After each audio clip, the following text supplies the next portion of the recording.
도움이 필요하고 중요한 일 때문에 전화하는 일이 종종 있습니다. 여러분도 전화 많이 해보셨을 거 아닙니까? 전화를 누르고 벨이 울리는 소리가 나지요. 그리고 전화를 받아요. 안녕하세요, 목사님 하면서 즐겁게 기다리고 있었던 자세처럼 반기며 전화를 받습니다. 통화할 때도 그렇지요. 내가 전화를 했더니 누가 받을 때에 어색함으로 받거나 왜 귀찮은데 전화했냐라고 그런 마음으로 받는 사람이 있는가 하면 전화해 주기를 원하여서 전화 받는 분도 있습니다. 여러분도 그런 반기는 전화 통화를 해보신 적 있습니까? 엄마, 아빠, 네 집사님, 목사님 반가워요 하고 전화해 보신 적 있지요. 그러면서 필요한 일들이 있는데 손길이 필요합니다. 좀 도와주실 수 있나요? 바쁘실 텐데 일정도 있고 또 계획하는 일도 있을 텐데 그래요? 다른 거 다 제치고 달려갈게요 하는 분도 있지요. 그리고 만나거나 또 통화하거나 그러면은 혼자 어떤 일을 하지 말고 필요하면 언제든지 전화 주세요. 일 제치고 나서 달려가겠습니다. 그렇게 말하기도 합니다. 하루 일당을 노동을 하는 분도 있어요. 고된 노동을 하고 그 노동의 값을 벌어서 생활하는 분이 계시지요. 그렇게 일하는 거, 일 잡는 거 쉽지 않습니다. 그리고 빠지기도 힘듭니다. 근데 전화하면은 그거 다 제쳐놓고 제가 달려갈게요. 그렇게 말하는 분이 있어서 큰 힘이 되고 또 기쁨이 되었지요. 그렇다고 저는 부르지는 않았지요. 헌신하고 어떤 일을 하고자 하는 그런 뜨거움과 열정이 있을 수 있었던 것은 왜 그럴까요? 그와 나와의 그 친밀함 때문에, 그 깊은 교제가 있었기 때문에 가능합니다. 그것도 일반 친밀해서 친해서 그것이 아니라 예수님 안에서, 주님 안에서 믿음의 영적인 교제가 있었기 때문에, 또 서로를 향한 섬김과 아름다움이 있었기 때문에 그것이 끝까지 잊혀지지 않고 남아 있는 거예요. 연결끈이 있는 것이지요. 예수님 때문에. 또 주님의 사랑을 받았고 주님의 사랑을 서로 느끼며 도우며 삶을 살았기 때문에 그 추억이 정말 귀하기 때문에 잊혀지지 않습니다. 그래서 그리워하기도 하지요. 또 보고 싶기도 하고 또 만나면은 말 한마디에 그 모든 인생들이 그 안에 다 들어가 있기 때문에 눈빛만 봐도 눈물이 나오는 일이 많지요.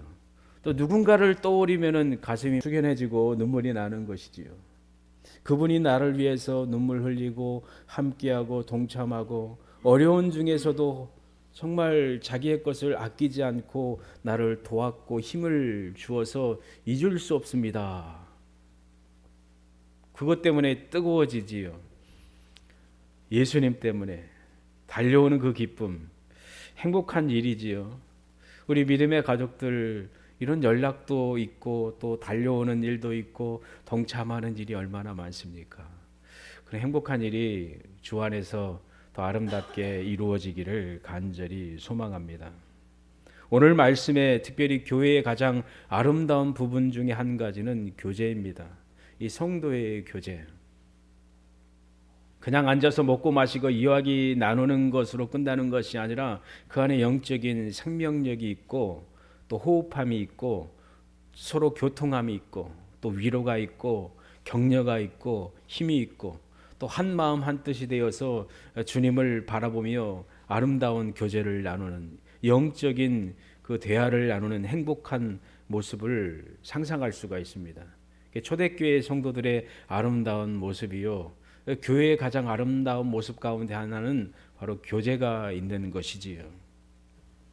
사도행전 2장에 나와 있는 성도들이 모여서 사도의 가르침을 받고 함께 교제 나눌 수 있었던 그 놀라운 사건. 이것은 사람이 임의적으로 만들어내는 것이 아닙니다. 계획하고 기획하고 많은 것들을 준비해서 되는 것이 아닙니다. 오직 성령이 그들 위에 임하셨을 때에, 그리고 성령의 사람이 그리스도의 말씀을 전했을 때에 하나님의 성령이 사람들의 마음을 열어서 회개시켜서 구원의 주 예수 그리스도를 나의 구주로 모시게 되는 그 역사를 일으키셨을 때에 이런 일이 일어났다는 것을 우리는 분명히 믿습니다. 보혜사 성령이 임하시면 예수님 안에서 진정한 연합이 이루어지고 놀라운 변화와 개혁이 일어납니다.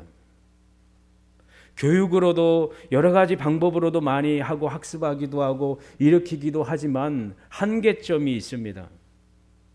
1900년대에 영국이나 다른 나라들의 사례를 보면은 열심히 애들을 가르치고 교육하고 알리고 경계하면은 변화가 될 거야. 또 탈선하지 않고 죄를 덜 짓게 될 거야라고 모든 것을 동원하여 방법을 행하였지만 인간은 인간인지라 욕망의 사람인지라 죄인의 모습이 그걸로 해결되지 않음을 알았기 때문에 다 실패로 결론이 났지요. 지금 시대의 사람들보다 더 뛰어난 인물들이 과거 역사 가운데 많았습니다. 예수님 이전에 태어난 사람들, 철학자들부터 많은 일들이 많았습니다. 그들이 할 수 있는 방법들을 총동원했지만 사람을 온전하게 할 수가 없었다는 거 우리는 잘 알고 있습니다. 하나님이 야, 니네들 마음대로 한번 해봐라. 똑똑하고 위대하고 또 성자처럼 보여지는 사람들이 어떤 일을 행하려고 하였지만 다 무너지고 끝내는 절망하게 되었지요. 그래서 인간의 방법으로는 사람의 힘으로는 불가능하담을 실제로 하나님이 역사 가운데 경험케 하시고 유일한 소망이 있다. 유일한 생명이 있다. 영생이 있다. 진리가 있다. 바로 예수 그리스도를 이 땅에 보내신 것이지요. 주님을 통하여서 진정한 연합과 사람다운 사람의 삶을 살 수 있게 하신 거예요. 그 은혜를 저와 여러분이 얻었습니다. 성령이 임하시면 하나님의 말씀이 역사하면은 변화가 일어납니다. 사람의 힘으로 불가능한 그 일들이 온전히 이루어진다는 것을 우리는 확실히 믿습니다. 오순절날 성령이 강림하시기 전에 초대교회 성도들은 위축되었고 연약한 모습이었습니다. 그런 가운데 떨리는 가운데에 주님이 예루살렘을 떠나지 말고 약속의 성령을 기다리라라고 명령하신 그 말씀에 순종하였습니다. 그리고 그들은 모여서 함께 기도하였습니다. 사도의 설교를 듣고 가룟 유다 대신 제자를 세우고 온 믿음의 사람들이 한마음 한뜻이 되어서 전혀 기도에 힘썼지요. 오순절날 우리가 알고 있듯이 엄청난 능력이 그들 위에 임하였습니다. 사도 베드로의 설교 하나로 3천의 사람이 회개하여 예수 그리스도의 제자가 되었습니다. 세상적으로 문화적으로 보면은 절망적이다, 소망이 없다라고 말할 수가 있죠. 지금보다 더 심각한 때가 바로 그때였지요. 누가 교회를 박살냅니까? 안 내지요. 큰일 나지요. 불도저 밀고 와가지고 중국처럼 십자가를 무너뜨리고 밀어버립니까? 큰일 나지요. 그런 핍박 없잖아요. 우리 교회도, 우리 나라도. 근데 이 시대는 더 심각한 것이지요. 근데 사도가 말씀을 전하니 회개 역사가 일어나는 거예요. 부흥의 역사가 일어나는 거예요. 아무리 어둡고 절망적이고 또 슬퍼 보이고 아무도 없는 것처럼 보여질지라도 성령이 임하시고 성령께서 일하시면은 역사가 일어날 걸 우리는 확실히 믿습니다. 주께서 여러분에게 은혜를 부어주시고 여러분의 입술에 말씀을 넣어주시고 여러분의 심장에 뜨거운 그리스도의 십자가의 보혈을 뜨겁게 타오르게 하시고 성령이 함께 하실 때 여러분이 나가서 행함으로 그리스도를 전하는 삶을 사는 것이요. 또 말 한마디를 통하여 그리스도의 향기가 퍼져서 그 생명의 향기를 맡고 주의 품으로 돌아올 줄 믿습니다. 이런 일 우리 교회를 통하여 아름답게 이루어지기를 소망하고 있고 저도 기도하고 있습니다. 하나님의 성령이 임하면은 놀라운 능력이 임한다는 것을 오늘 말씀을 통해서 다시금 확인하게 됩니다. 이들의 모임은 예수님의 이름으로 모였습니다.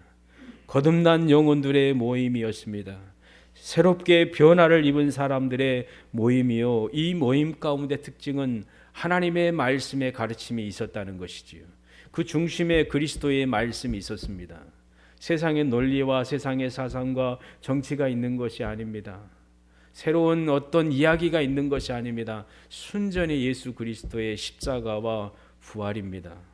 그리고 그리스도 안에서 어떻게 살아가야 될 것인지 사도 베드로는 교훈했을 거예요.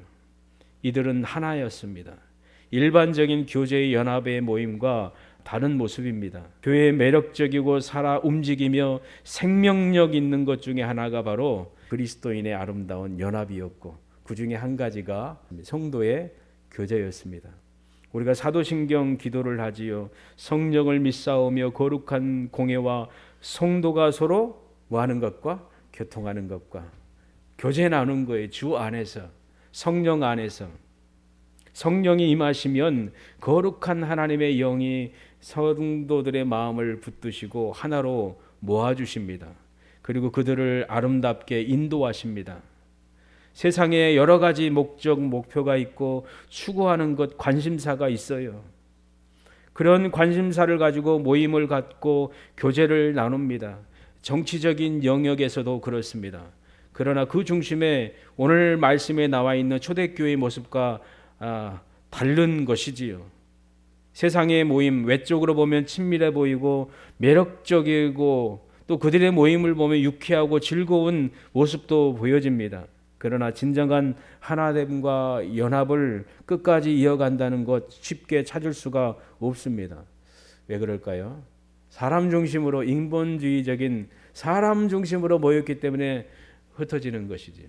그거 많이 봤어요. 처음에는 반가워 즐거워하면서 모이는데 뭐라도 다 내줄 것 같아요. 그런데 얼마 안 있어서 원수가 돼요. 찢어지지요.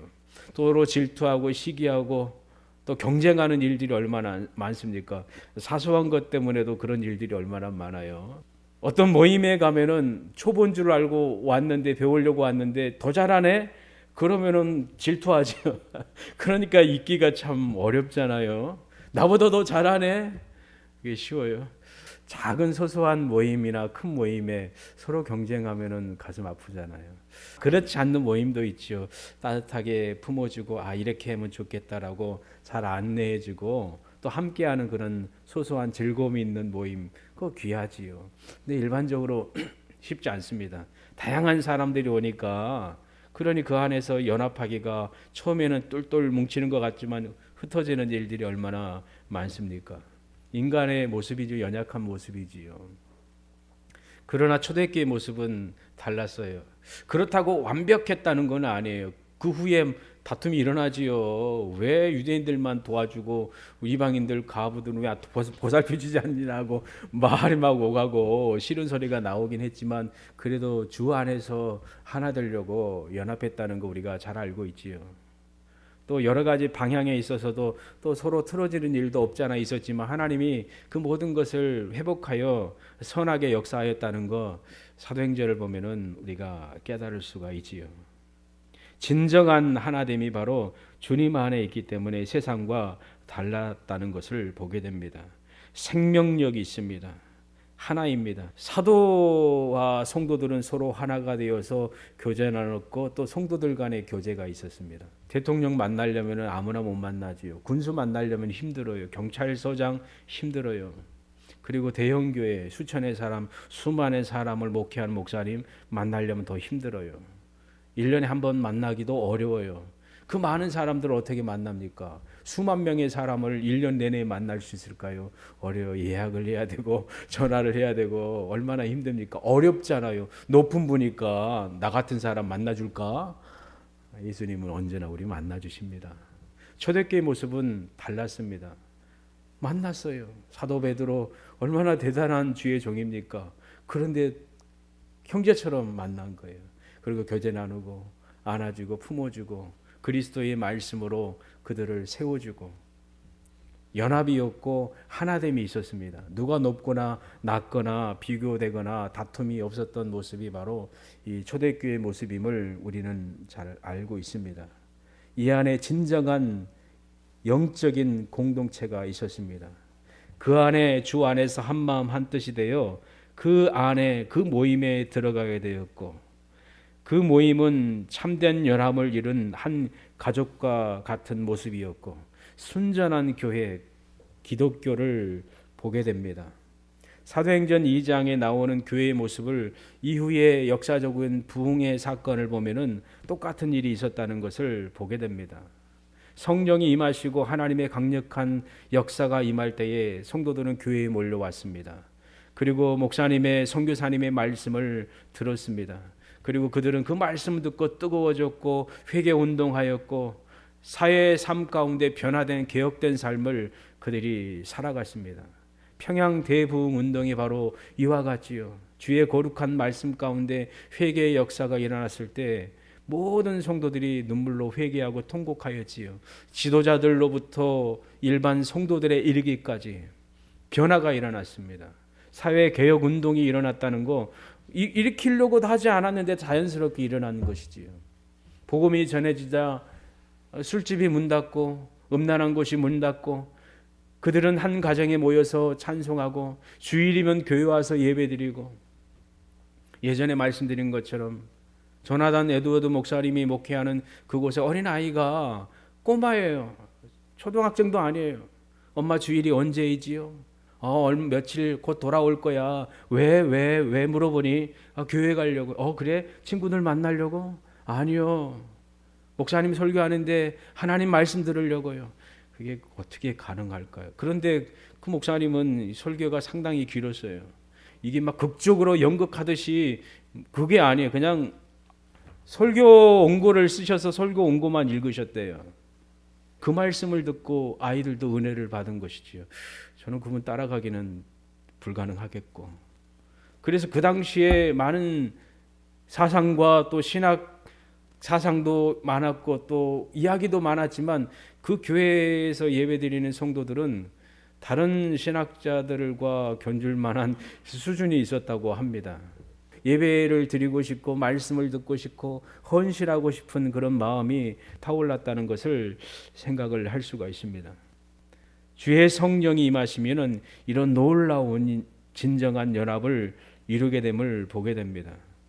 서로 교제하고 떡을 떼고 함께 기도하고 이 복된 모임은 이 예루살렘에서뿐만 아니라 그 지역을 뛰어넘어서 전 세계까지 확장되었다는 것을 우리가 알 수가 있습니다.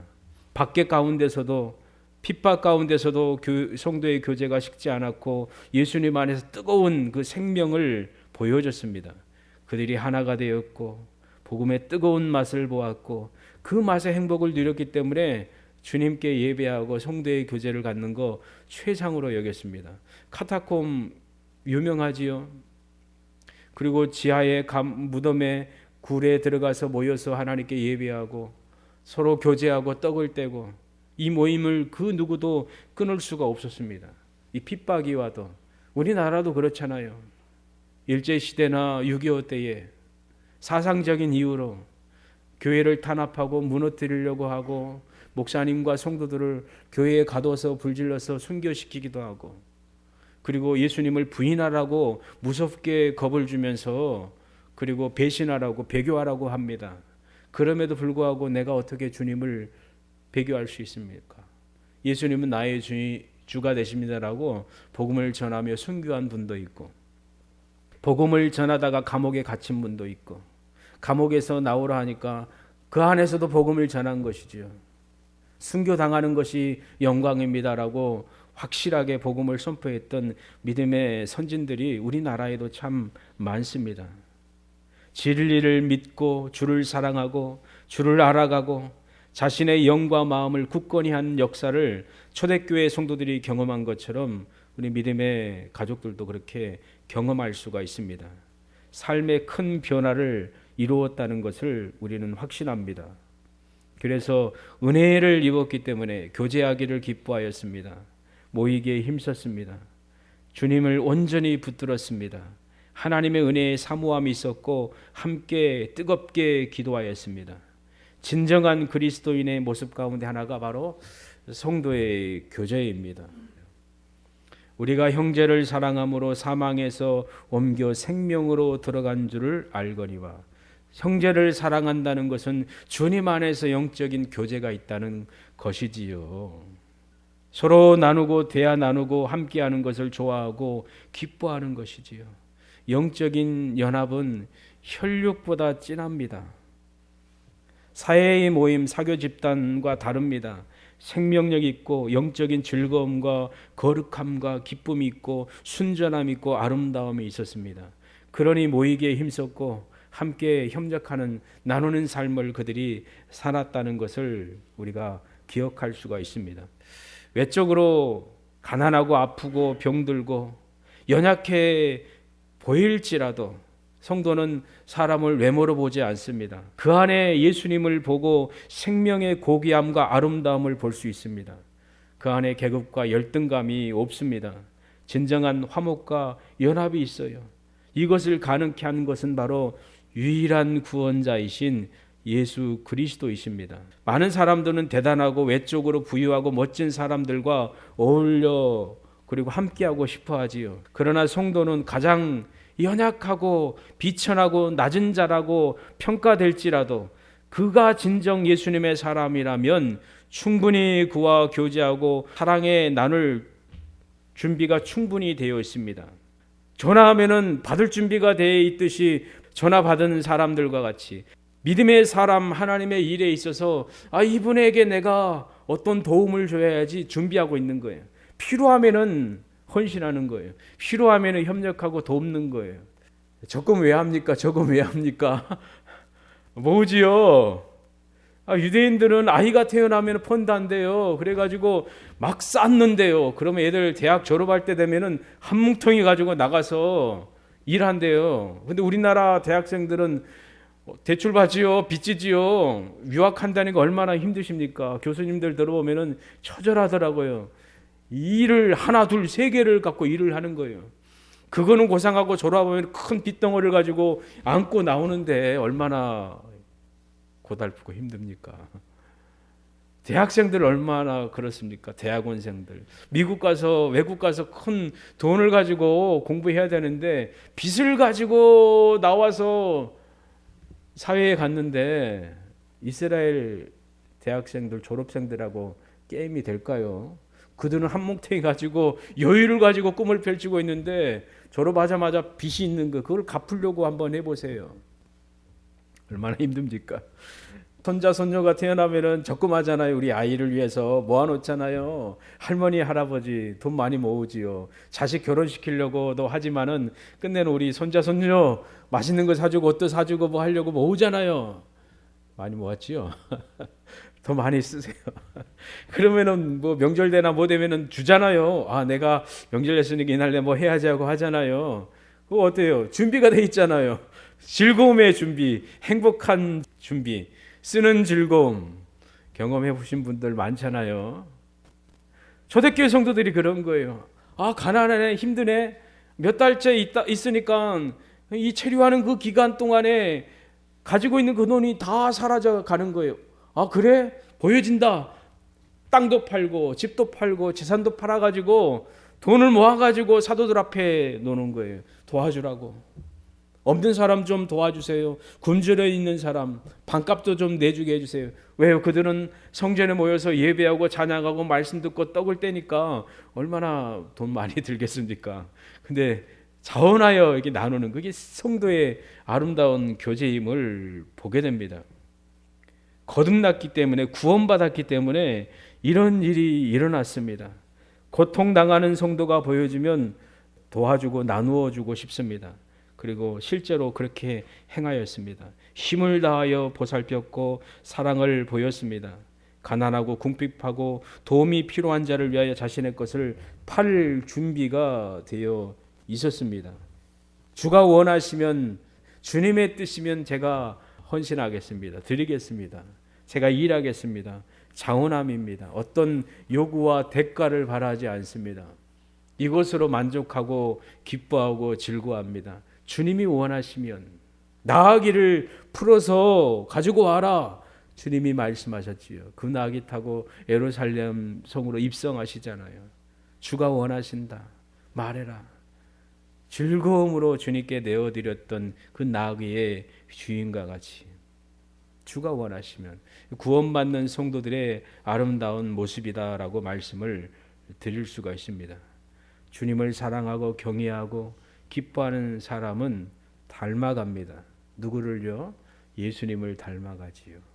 그리고 사랑하는 사람을 닮아가지요. 엄마 아빠와 후손의 관계 닮아요. 손가락도 발가락도 닮고 식성도 닮아가요. 닮은 모습이 있어요. 좋아하는 것도 성향도 닮아가요. 어느 순간 나 아빠처럼 살기 싫어. 그렇게 말하는 사람 있잖아요. 아버지 술 많이 좋아하시고 늘 술 먹고 그렇게 또 여러 가지 그런 부정적인 일들을 보여주니까 자녀로서 상처받은 거예요. 나 아빠 같이 안 살 거야. 아빠처럼 살기 싫어. 나 다른 사람 될 거야. 근데 보니까 아빠의 모습이었다라고 말하는 분이 많잖아요. 아빠의 모습이 내 모습이, 엄마의 모습이 내 모습이야. 닮아가잖아요. 근데 예수 그리스도의 사람은 누굴 닮아요? 예수님 닮지요. 그러니까 서로 알아보고 사랑하고 예수님의 사람이다. 그리고 함께 헌신하며 교제를 나누지요. 주님 닮아갑니다. 너희 안에 이 마음을 품으라. 곧 누구의 마음? 그리스도 예수의 마음이니. 주님의 마음을 품고 주님의 마음으로 살아 행합니다.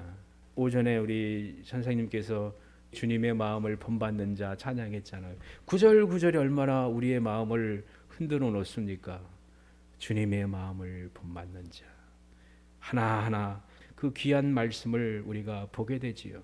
거듭난 영혼, 구원받은 영혼은 예수님의 마음을 품습니다. 주님의 생각을 따릅니다. 예수님께서 귀히 여기고 사랑하는 자를 동일하게 성도는 그의 신분이나 능력을 넘어서 그 자체로 귀히 여기고 사랑합니다. 주님께 존귀 여김받는 자임을 알아봅니다. 주께서 사랑하시는 자임을 알아봅니다. 그래서 사랑하고 귀히 여기고 그에게 필요한 것이 보여지면 자신의 것으로 도와주고 나누어 줍니다. 주를 경외하는 자가 나를 보고 기뻐할 것은 내가 주의 말씀을 바라는 영혼이다.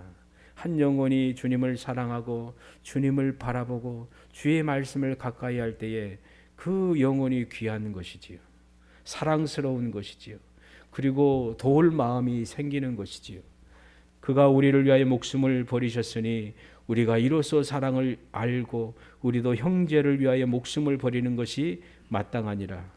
누가 이 세상 재물을 가지고 형제의 궁핍함을 보고도 도와줄 마음을 막으면 하나님의 사랑이 어찌 그 속에 거할까 보냐. 자녀들아, 우리가 말과 혀로만 사랑하지 말고 오직 행함과 진실함으로 하자. 너희가 나를 사랑하면 나의 계명을 지키리라. 나의 계명을 가지고 지키는 자라야 나를 사랑하는 자니라.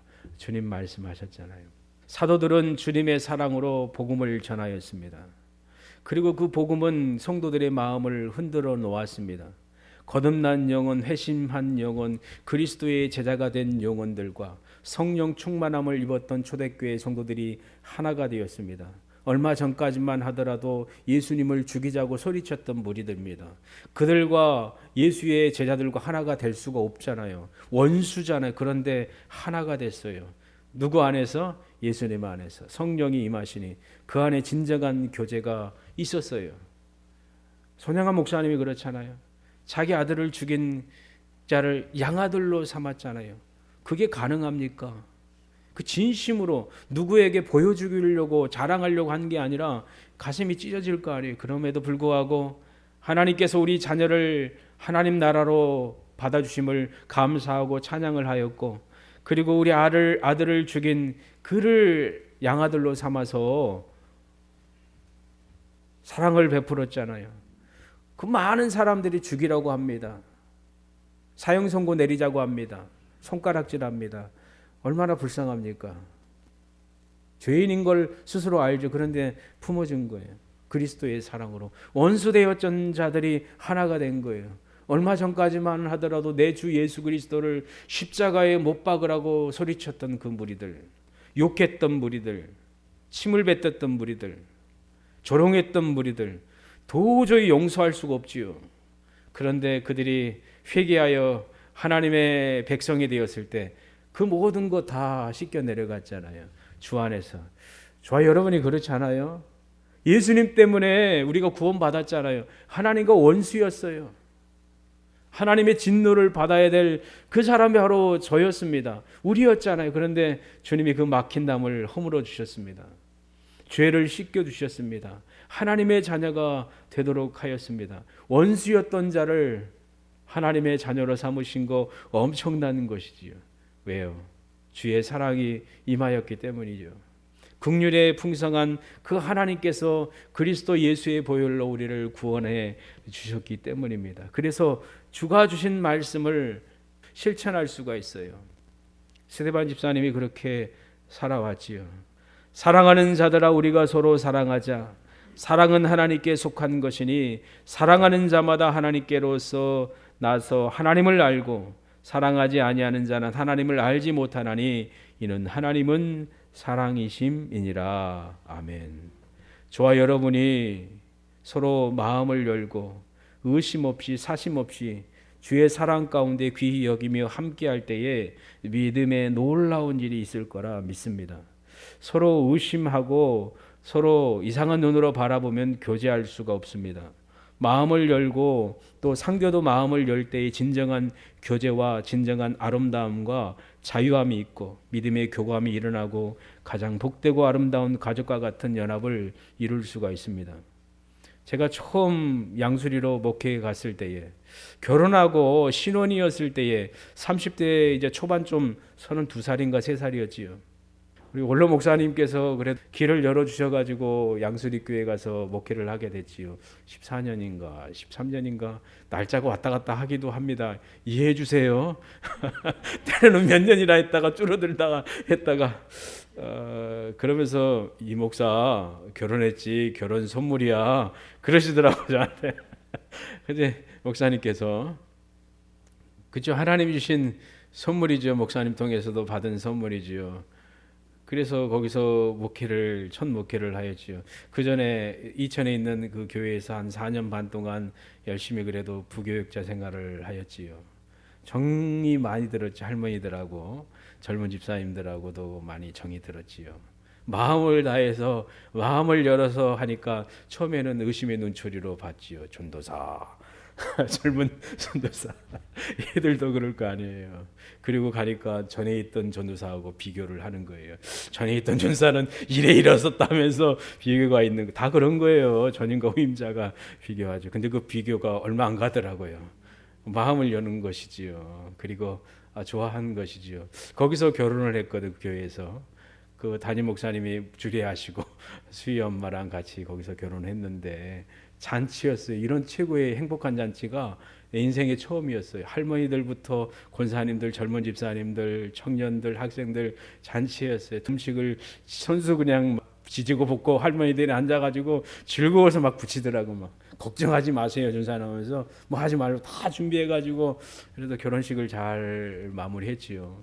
마음을 연다는 게 힘들잖아요. 양수리 갔을 때도 쉽지 않아요. 새로 왔으니까 의심할 거 아니에요.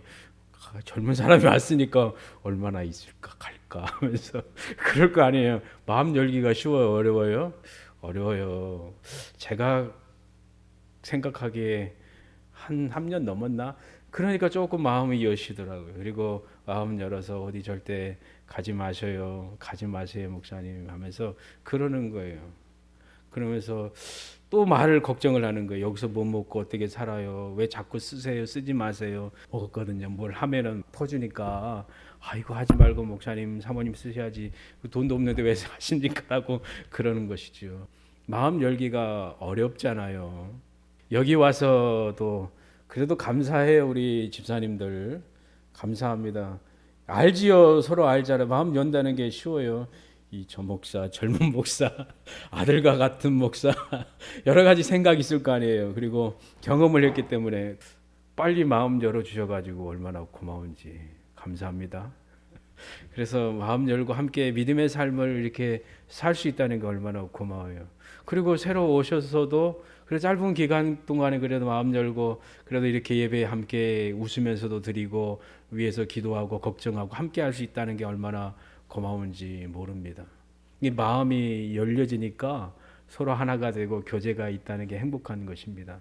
주님이 부어주신 은혜라 믿습니다. 여러분의 마음에 예수님의 마음이 있고 제 마음에 예수님의 마음이 있기 때문에 서로 교제가 있고 교통이 있습니다. 우리 옥천중앙교회 사도행전에 나타난 그 초대교회의 모습과 같이 주의 말씀 가운데 성령의 감동함 가운데 주님 안에서 서로 교제하고 교통하고 나누고 준비된 영혼, 내가 도울 준비가 되었습니다. 헌신할 준비가 되었습니다. 어느 때든지 전화 주세요. 어느 때든지 말해 주세요. 제가 함께 하겠습니다. 얼마나 아름다운 교회의 모습입니까? 행복한 거에 가장 기쁜 거죠.